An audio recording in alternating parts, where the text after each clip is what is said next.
पापा, मम्मी, चाचा, दादा, दादी, कोई मुझे बचाओ, मैं नदी में गिर जाऊंगा। मेरा बच्चा पुल से नीचे लटक गया है। अरे कोई तो बचाओ मेरे बच्चे को, नीचे नदी में गिर जाएगा। वो तो अभी इतना छोटा है कि उसे तैरना भी नहीं आता। अरे कितनी बार कहा है कि यहाँ पर बच्चों को देखते रहा करो। हम लोग पुल के ऊपर रहते हैं, नीचे नदी बहती है, कोई भी बच्चा नीचे गिर सकता है। बच्चों को संभाल कर नहीं रख सकती बहू। मोहन का परिवार बहुत गरीब था।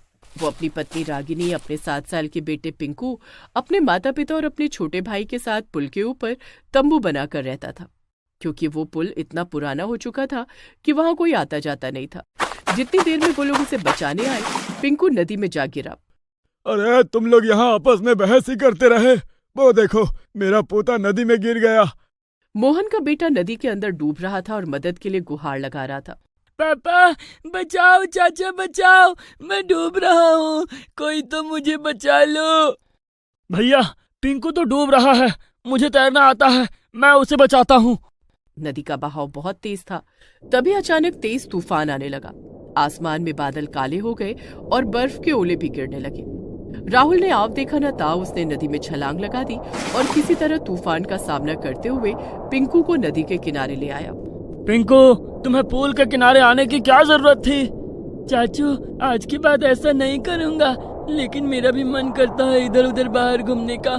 यहाँ पुल पर हमारे अलावा कोई नहीं रहता। देवर जी, पिंकू को लेकर ऊपर आ जाइए, तूफान बहुत तेज चल रहा है। अगर तेज हवा का झोंका आया तो तुम दोनों फिर से नदी में बह जाओगे। हाँ हाँ भाभी। राहुल पिंकू को लेकर पुल के ऊपर आ गया। बहू, बाहर तो बहुत तेज तूफान आया हुआ है, बारिश भी हो रही है। इसे ठंडी लग रही होगी और ठंडी तो हमें भी लग रही है। हम सब के लिए गर्मा गर्म काली चाय बना दे और पिंकू को भी पिला देना। खुद चाय पीने का मन हो रहा है और पिंकू का नाम लगा रहे हो। बहू, तू पिंकू का ख्याल रख, मैं चाय बनाती हूँ। अरे नहीं सासू माँ, मेरे होते हुए आप भला चाय क्यों बनाएंगी? आप पिंकू का ख्याल रखिए, क्योंकि दादी से अच्छा ख्याल कोई नहीं रख सकता। उन लोगों ने पुल के ऊपर ही तंबू के अंदर मिट्टी का चूल्हा बना रखा था। रागिनी ने सबके लिए चाय पकौड़े बनाए और सभी लोग खाने भी लगे और सब उसी के अंदर आराम करने लगे। धीरे धीरे रात हो गई और रात के करीब 12 बजे नदी के पुल पर चारों तरफ सन्नाटा था। तभी एक मछुआरा नदी में नाव चला रहा था और गीत भी गाते जा रहा था। हे ऊपर वाले, तेरी महिमा परंपार, इतनी तेज तूफान में किनारे लगा दे मेरी मल्हार। गाना कौन गा रहा है? चलो चलकर देखते हैं, कहीं कोई लुटेरा तो नहीं। सभी लोग अपने तंबू से बाहर निकले तो देखा कि नदी में एक मछुआरा नदी पार कर रहा था और गाना गाता जा रहा था। उन लोगों को उस मछुआरे को देखकर डर लग गया। उन्हें लगा कि वो कोई लुटेरा भी हो सकता है। भैया, पिताजी, इतनी बर्फबारी हो रही है और इतनी तेज तूफान चल रहा है और ये बेचारा मछुआरा इतनी रात में नदी में नाव चला रहा है। हमें तो लगता था सिर्फ हम ही परेशान हैं, इस बेचारे के पास तो छत भी नहीं है। अरे नहीं नहीं, रात के समय ऐसे लोगों का कोई भरोसा नहीं। हो सकता है मछुआरे के वेश में ये कोई लुटेरा हो, गांव में लूट मार करने जा रहा हो। रुको, मैं इससे बात करता हूँ। अरे ओ मछुआरे, इतनी तेज तूफान में कहाँ चले जा रहे हो? अरे कहाँ जाऊंगा बाबूजी, ये नदी ही मेरा घर है और ये नाव मेरा कमरा। मेरा कोई घर ही नहीं है। यहीं से मछलियाँ पकड़कर बेचता हूँ और अपनी जिंदगी काटता हूँ। नींद नहीं आ रही थी तो सोचा थोड़े गीत गुनगुना लूं। मैं तुम लोगों को अच्छी तरह जानता हूँ। भला इतनी तेज तूफान में सिर्फ एक नाव पर तुम गुजारा कैसे कर सकते हो? जरूर कोई ना कोई तुम लुटेरा ही हो। अरे बाबूजी, ये आप कैसी बातें कर रहे हो? गरीब आदमी अगर रात में बाहर दिख जाए तो वो लुटेरा ही लगता है। इतने में तूफान इतनी तेज आया कि वो पुल ढह गया। उनका पूरा परिवार नदी में गिर गया। तूफान इतनी तेज था कि वो पुल कुछ ही मिनटों में नदी के अंदर समा गया। चलो, इस गरीबी में ये हमारी आखिरी रात थी। हो सकता तो अगले जन्म में फिर मिलेंगे। नहीं दादी, मैं मरना नहीं चाहता। पिंकू बेटा, हम सब डूब रहे हैं। मैं जिंदा रहते अपने पोते की शादी होते देखना चाहता था, पर शायद ये सपना आज रात ही इस नदी के अंदर दफन हो जाएगा। मोहन जी, हमारा और आपका सफर बस यहीं तक था। ऊपर वाले से प्रार्थना करूंगी कि अगले जन्म में भी मुझे आप ही मिलो। हे भगवान, तूफान इतनी तेज करने की क्या जरूरत थी? इन बेचारों का तो पूरा परिवार डूब रहा है। मुझे इन्हें बचाना ही होगा। मछुआरा अपनी नाव वहीं छोड़कर नदी में कूद गया और एक एक करके सभी को अपनी नाव में बिठा लिया। बेटा, मुझे माफ कर देना। हमने इतनी गरीबी देख ली है ना कि हर इंसान लुटेरा ही नजर आता है। इस बर्फबारी में हमारे गांव वाला घर बर्बाद हुआ, हमारा खेत बर्बाद हुआ, जो थोड़ा बहुत बचा था वो लुटेरे लूट कर चले गए, लेकिन तुमने हमारी जान बचाई। इसके लिए तुम्हारा बहुत बहुत शुक्रिया बेटा। कोई बात नहीं काका, मेरा कोई परिवार तो है नहीं, इसीलिए आपके परिवार को तबाह होते नहीं देख सकता था। भाई साहब, नाव को धीरे धीरे नदी के किनारे ले चलिए, क्योंकि तूफान इतनी तेज है कि ये नाव भी पूरी डूब सकती है। अरे आप लोग अब मेरी नाव में सवार हो चुके हैं, तो अपनी फिक्र करना छोड़ दीजिए। ये नदी और ये नाव मेरे माता पिता है। अब मैं आप लोगों को सुरक्षित नदी के किनारे पहुंचा कर ही रहूंगा। मछुआरे ने नाव चलाना शुरू किया। तभी अचानक आसमान में एक जोरदार बिजली कड़की, जिसमें रागिनी, पिंकू और उनका पूरा परिवार डर के मारे कांप गया। लेकिन मछुआरे ने हिम्मत ना हारते हुए धीरे धीरे नाव को नदी के किनारे लगा ही दिया। लेकिन बर्फबारी अभी भी जारी थी। हम लोगों ने अपनी जान तो बचा ली, लेकिन अब हम लोग रहेंगे कहाँ? मैं आप लोगों को अक्सर देखा करता था कि आप पुल के ऊपर तंबू बनाकर रहते थे। आप लोगों ने अभी ये बताया कि गांव में आपका घर था, वो बर्फबारी में बर्बाद हो गया, लेकिन वो जगह तो आपकी होगी ना, वहीं एक तंबू बना लीजिए। वहाँ पर तंबू कैसे बना ले? वहाँ हमारी आंखों के सामने ही देखते सारे घर तबाह हो गए, पूरा गांव कब्रिस्तान लगता है, वहाँ एक इंसान नहीं रहता। इतने बड़े गांव में हम अकेले कैसे रहेंगे? यहाँ इस नदी के किनारे रहने से तो अच्छा ही है ना। ये मछुआरा बिल्कुल सही कह रहा है। हम गांव चलते हैं और वहां पर तंबू बनाने की कोशिश करते हैं। और बेटा, तुमने और तुम्हारी नाव ने हमारी जान बचाई है, इसलिए तुम भी हमारे साथ ही चलोगे। अरे तुमने हमारी जिंदगी बचाई है और ये कोई छोटी मोटी बात नहीं है। तुम्हारा भी घर नहीं है, अब हम लोग मिलकर कुछ ना कुछ करेंगे।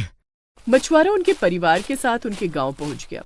गांव में जाकर देखा तो गांव वाले कपड़े का तंबू बनाकर किसी न किसी तरह अपनी जिंदगी काट रहे थे। देखिए, सुबह होने वाली है। मनोज, राहुल, तुम दोनों मेरे साथ जंगल चलो, वहां से कुछ लकड़ियां काट लाते हैं और उस लकड़ी का एक अच्छा सा घर बनाते हैं। मुझे ये सब काम बहुत अच्छी तरह आता है। ये नाव मैंने अपने हाथों से ही तो बनाई थी, आज तक मेरा साथ दे रही है। ये तो बड़ी अच्छी बात है। उस मछुआरे ने उन लोगों के साथ मिलकर पहले तो जंगल में जाकर ढेर सारी लकड़ियां काटी, फिर लकड़ी का घर बनाने लगे। धीरे धीरे सुबह हो गई और लकड़ी का घर बनकर तैयार हो गया। घर बहुत मजबूत और टिकाऊ लगने लगा। सब लोग उस घर में रहने लगे। रागिनी ने सभी को चाय नाश्ता बनाकर खिलाया। तभी मछुआरे के मन में एक ख्याल आया। अगर आप लोगों ने मुझे भी अपने परिवार का हिस्सा मान ही लिया है, तो मेरा भी कोई फर्ज बनता है। हमारे घर के बाहर अभी बहुत सारी जगह बची हुई है, तो क्यों ना हम लकड़ी की एक छोटी सी दुकान भी खोल लें। मैं मछली पकड़ कर लाऊंगा और भाभी जी चाय पकौड़े बनाकर पूरे गांव में बेचेंगी। इससे हमारा रोजगार भी चल उठेगा। बेटे ने बात बिल्कुल सही कही है। आगे की जिंदगी बिताने के लिए अब कमाना तो पड़ेगा ही। तो इस तरह उन लोगों ने लकड़ी की दुकान बनाकर चाय पकौड़ी बेचना भी शुरू कर दिया। जब गांव वालों ने उनका लकड़ी का घर देखा तो बहुत खुश हुए। अब मनोज के परिवार को गांव में ही लकड़ी के घर बनाने के बहुत सारे ऑर्डर मिलने लगे। अब मछुआरे ने मनोज और राहुल के साथ मिलकर पूरे गांव के घर को लकड़ी का बना दिया और ढेर सारा पैसा इकट्ठा कर लिया और अमीर हो गए। अब वो लोग अपने गांव वालों के साथ खुशी खुशी अपनी जिंदगी बिताने लगे। बहुत पुराने समय की बात है। ठंड का मौसम था। ठंड इतनी ज्यादा थी कि शरीर के हर रोंगटे को खड़ा कर दे रही। किसी जंगल में एक आर्मी का जवान अकेला फंस गया। उसे कहीं भी रास्ता नहीं मिल रहा था। जंगल के पेड़ पौधों पर भी थोड़ी थोड़ी बर्फ जम चुकी थी। चारों तरफ कहीं भी रास्ता समझ में नहीं आ रहा। ये जंगल इतना बड़ा है कि मैं इससे बाहर भी नहीं निकल पा रहा हूँ। किधर जाऊँ कुछ समझ में नहीं आ रहा। अब ऊपर वाले का नाम लेकर सीधा चल देता हूँ। आर्मी का जवान सीधा चला गया। चलते चलते अचानक उसे एक टूटी फूटी बस दिखाई दी। लगता है वहाँ कोई एक्सीडेंटल पुरानी बस खड़ी हुई है। जैसे जैसे वो जवान बस के करीब पहुंचता गया, उसे बस के अंदर कुछ जलता हुआ दिखाई दिया। जब वो बिल्कुल बस के करीब पहुंच गया तो उसे कुछ शक हुआ। लगता है इस बस में कोई है। कहीं कोई आतंकवादी तो नहीं? जवान ने हथियार अपने हाथ में लिया और एक झटके में उसे बस के अंदर घुस गया। लेकिन बस के अंदर का नजारा देखकर उसने वो हथियार वापस रख लिया, क्योंकि अंदर एक पूरा परिवार था। कौन है आप लोग और इस बस में क्या कर रहे हैं? आप लोगों ने तो बस में ही चूल्हा भी बना रखा है, खाना भी बना रहे हैं। आपके बीवी बच्चे भी इसी में हैं। कहीं आप लोग बॉर्डर पार करके धोखे से पड़ोसी मुल्क से तो नहीं आ गए हैं पूरे परिवार के साथ? आप तो आर्मी के जवान लग रहे हैं। जय हिंद सर। हाँ, जय हिंद। बॉर्डर पर युद्ध चल रहा था, लेकिन तभी अचानक बर्फबारी शुरू हो गई। सब इधर उधर भाग गए। मैं इस जंगल में फंस गया। अब आप लोग बताइए, और अगर तुम लोगों ने झूठ बोलने की कोशिश की तो मैं तुम सबको यहीं खत्म कर दूंगा। जितना आप इस देश से प्यार करते हैं उतना हम भी देश से प्यार करते हैं सर। मुझे मजबूरी में अपने परिवार को यहाँ लाना पड़ा, क्योंकि हमारा घर इस ठंड ने उजाड़ कर रख दिया। अब कहानी कुछ समय पीछे चली गई। रामपुर गांव में महेश का एक पूरा परिवार रहता था। उसके परिवार में उसकी पत्नी जयललिता, एक 10 साल का बेटा गोलू और एक 12 साल की बेटी चंद्रिका रहती थी। रमेश बहुत ही गरीब था। ठंड का मौसम आ चुका था।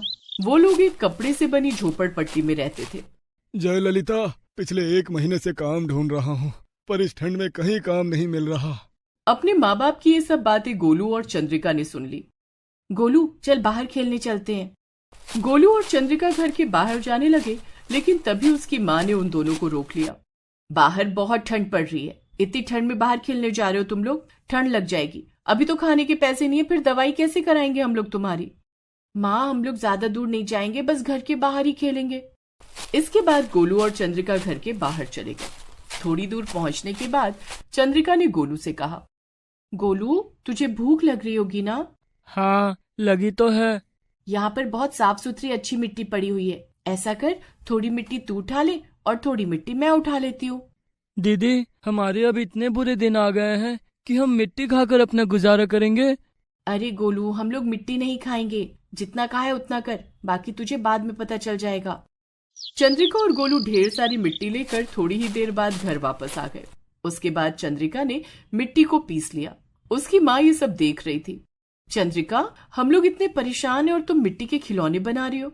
माँ, मैं मिट्टी के खिलौने नहीं बना रही हूँ, बल्कि मिट्टी की रोटियां बनाने जा रही हूँ। हमने अभी सुना कि हमारे घर में तो खाने को कुछ भी नहीं बचा, लेकिन कुछ न कुछ तो खाना ही पड़ेगा।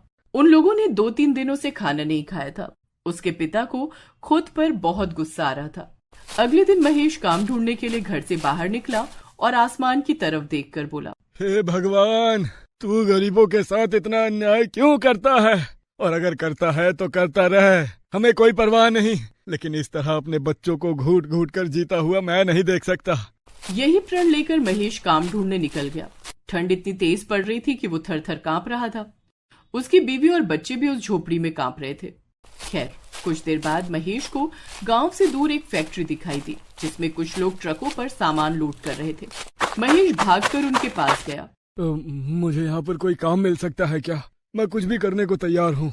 अरे, मुझे ऐसे लोग ही तो चाहिए जो कुछ भी करने को तैयार हो जाए। हमारी कंपनी में जितना भी माल तैयार होता है, वो सारा माल हर दिन ट्रकों में लोड करना होता है। ठंड में बहुत सारे लोग काम छोड़कर चले गए। क्या तुम ये काम हर रोज कर पाओगे? महेश ये सुनकर खुश हो गया। मैं बिल्कुल तैयार हूँ। मैं लगातार पूरी मेहनत और लगन से काम करूँगा। महेश ने ठंड में दिन भर पूरी मेहनत के साथ काम किया। शाम को उसे दिहाड़ी मिल गई। खाने का कुछ सामान लेकर महेश खुशी खुशी अपनी झोपड़पट्टी वापस लौटा, लेकिन तभी उसने देखा कि उसकी झोपड़पट्टी पूरी तरीके से फट चुकी थी। गोलू को बहुत तेज बुखार था। वो ठंड की वजह से बहुत तेज कांप रहा था। उसकी बीवी और बेटी चंद्रिका भी ठंड की वजह से कांप रही थी। अरे, ये क्या हो गया? भगवान ने खुशी दी तो दूसरी खुशी छीन ली। गोलू को बहुत तेज बुखार है और थोड़ी देर पहले यहाँ पर कुछ आदमी आए थे। उन्होंने बोला कि ये झोपड़पट्टी यहाँ से हटा लो, वरना वो लोग खुद झोपड़पट्टी कल हटा देंगे। वो लोग सरकार के आदमी थे। पहले तो गोलू को मैं डॉक्टर के पास ले जाकर कुछ दवाइयाँ लेकर आता हूँ। आपको काम मिल गया क्या? हाँ जयललिता, इसी खुशी में तो मैं वापस आ रहा था। ये देखो, मैं कितनी सारी सब्जियाँ और खाने का सामान लेकर आया हूँ, पर हमारी झोपड़पट्टी ही फाड़ डाली इन लोगों ने। खैर, महेश गोलू को डॉक्टर के पास ले गया। डॉक्टर ने उसे दवाई दे दी और वापस आ गया। थोड़ी देर बाद गोलू का बुखार थोड़ा हल्का हुआ। जयललिता ने खुले में ही कड़ाके की ठंड में रात के अंधेरे में खाना बनाया और सभी ने खाना खाया। तब जाकर सबको थोड़ी ताकत मिली। लेकिन अब हम लोग रहेंगे कहाँ? आज रात यहीं सोते हैं, सुबह देखते हैं कि क्या करना है। गोलू भी सुबह तक पूरी तरह ठीक हो जाएगा। उस रात वो लोग उसी फटे हुए तंबू में सो गए। सुबह जब उनकी नींद खुली तब देखा कि उनके सर से वो तंबू गायब था। तुम लोगों को मैं कल ही समझा दिया था कि यहाँ से निकल जाना, लेकिन तुम लोग नहीं माने। अब यहाँ से जाते हो कि पुलिस को बुलाऊं? जाता हूँ बाबूजी, इतना तो रहम करो इस ठंड में। उस आदमी ने महेश को एक लाठी मार दी। तभी गोलू को गुस्सा आया और उसने पत्थर उठाकर उस आदमी को मारा, जिससे उसकी खोपड़ी फूट गई। तभी महेश ने जल्दी से अपने परिवार को और सारा सामान समेटा और वहां से भाग गया। भागते भागते वो किसी जंगल के अंदर घुस गया ताकि वो आदमी उसे पकड़ न ले। बेटा, तुझे ये नहीं करना चाहिए था। अच्छा हुआ हम यहाँ आ गए, वरना वो लोग हमें पुलिस के हवाले कर देते। इस ठंड में एक तो वैसे भी हालत खराब है। लेकिन पापा, अब हम रहेंगे कहाँ इस जंगल में?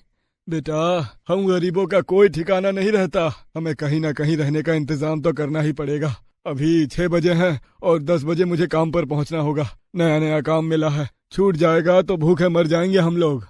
वो लोग उसी जंगल में ही इधर उधर भटकने लगे। काफी दूर जाने के बाद उसी जंगल के अंदर उन्हें एक टूटी फूटी बस दिखाई दी। महेश अपने परिवार को लेकर उस बस के पास चला गया। मुझे लगता है ये बस सालों से ऐसे ही पड़ी हुई है। इस खराब बस के अंदर हम लोग रह सकते हैं। हमें छत भी मिल जाएगी और ठंड से भी बच जाएंगे हम लोग। मैं इसकी साफ सफाई करके बिल्कुल घर जैसा बना देती हूँ। चंद्रिका बेटा, तुम मेरी मदद करो। अब उन लोगों ने उस बस के अंदर ही अपना घर बना लिया। जयललिता ने उस बस के अंदर ही एक मिट्टी का चूल्हा बनाया और जल्दी से खाना बनाकर सबको खिलाया। खाना खाकर महेश तुरंत फिर से काम पर निकल गया। अब कहानी एक बार फिर से वर्तमान में आ गई, जहां पर महेश उस आर्मी ऑफिसर को अपनी आप बीती सुना रहा था। उसकी कहानी सुनते सुनते उस जवान की आंखों में आंसू आ गए। हम दिन रात इस देश के लिए मरते हैं, तो अपने देश के आम लोगों की हालत कैसे देख सकता हूँ? आप लोग मेरे गांव चलिए, हमारा बहुत बड़ा घर है। नहीं नहीं साहब, हम आपको तकलीफ नहीं दे सकते। आप तो वैसे ही दिन रात देश की सेवा में लगे रहते हैं। हमारी वजह से आप परेशान मत हो। आपको भारत माता की कसम है, आप लोग मेरे साथ चलिए, वरना इस ठंड में ये छोटे छोटे बच्चों की हालत खराब हो जाएगी यहाँ। उस आर्मी के जवान ने भारत माता की कसम दे दी, इसलिए महेश अब अपने परिवार को लेकर उस जवान के साथ उसके गांव चला गया। उस जवान के पिता रिटायर्ड कर्नल थे। उन्होंने चाय और पकौड़ी की दुकान खोलकर महेश को दे दी और वो लोग खुशी खुशी रहने लगे।